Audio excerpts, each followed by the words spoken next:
Hello, everyone. So my name is Miguel Ángel Rojas. I'm a student bachelor degree as and foreign languages in English. And also today I'm recording this video as a training teacher. So I'm gonna interview a training teacher. So it's gonna be a topic Colombian education. So please introduce yourself. Hello, Miguel. I'm Shailene Cabrera. I'm studying bachelor degree in English at WIS. Okay, perfect. So yeah.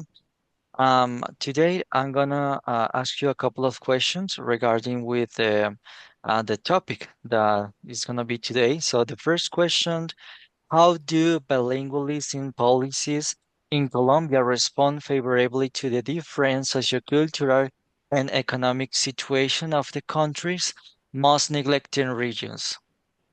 Bilingualism policy in Colombia seek through the promotion of a second foreign language such as English to address the socioeconomic needs of disadvantaged regions by fostering access to more competitive education, expanding job opportunities, and promoting greater intercultural understanding. Although they still face challenges in their implementation and equitable coverage. Okay, it's perfect. Thank you. And the second question, why it is important that bilingualism does not weaken Colombia's native languages? It is important that bilingualism not weaken Colombia's native language because they are vehicles of identity and culture, bearers of ancestral knowledge about the territory and biodiversity, and crucial elements for the survival of indigenous people and the maintenance of the country's cultural diversity. Okay, that's perfect. Thank you. I totally agree. So the third one question, do the basic rights of English language learning create a real connection between the language and the student, or do impose a standard limit paid activity and why? From my experience as a future English teacher, basic learning rights in Colombia, it's not only create a real connection between language and the student, but also foster creativity far from being rigid, limiting standards. Basic learning right acts as a flexible guide that allow teachers to design meaningful learning experiences. Okay, that's perfect. And the fourth question, why it is English language learning less accessible for low income students or students living in rural areas of Colombia? English language learning is less accessible for low income students or those living in rural areas of Colombia due to a combination of socioeconomic, geographic, and educational policy factors. These factors create a significant gap in learning quality and opportunities. For example, lack of qualified teachers, also lack of resources and technology, also language poor environment, and uncontextualized educational policies, also economy obstacles. Yeah, that's right. That's right.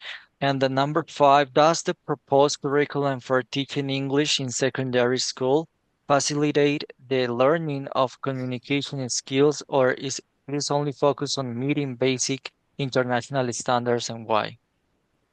The proposed curriculum for teaching English in secondary schools in Colombia seeks to facilitate the learning of communication skills, but it is often interpreted and implemented as simply meeting international standards. The curriculum is a valuable tool that prioritizes communication, but its effectiveness depends on the education sustainability to provide the necessary conditions, for example, resources, training, and also support that enable teachers and students to go beyond simply meeting standards. Yeah, that's right. That's right. And then number six, how can we avoid the gaps that exist today due to the cutting use of education and adapt it to the different socioeconomic levels? To address gaps in education, a multifaceted approach is essential, ranging from infrastructure to teachers' training, ensure equitable access to technology and modern teaching methodologies for all regardless of socioeconomic extract, status or location. I'm sorry for that. For example, the following factors could address the gaps that exist today. Investment in infrastructure and connection, also teacher training and support, flexible and contextualized curriculum, and equity and financial policies. Okay, perfect.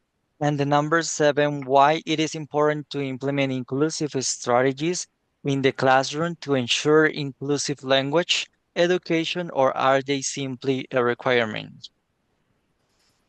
Implementing inclusive strategies in the classroom, it's not simply a requirement. It is fundamental necessarily to ensure that all students, regardless of their individual characteristics or background, have the opportunity to learn and develop their language skills. These strategies go beyond meeting standards and become the foundation of quality, equitable, and human education. Okay, that's perfect. Number eight, and the final questions. What strategies can different educational institutions use to train teacher in language teaching in inclusive settings without taking on the teacher's workload?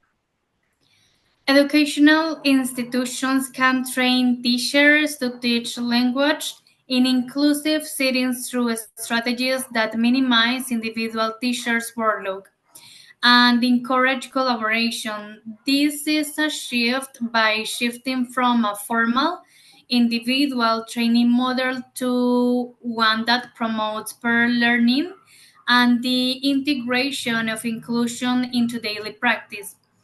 For example, the following activities could improve teacher training, peer training, and learning communities, also integrating inclusion into institutional curriculum, promoting reflections and mentoring, also using accessible educational technology. All right, that's perfect. Thank you so much for sharing with us all those answers. So yeah, and I hope you have enjoyed this video, this interview. So thank you so much. Bye bye. Thank you, Miguel. Bye bye.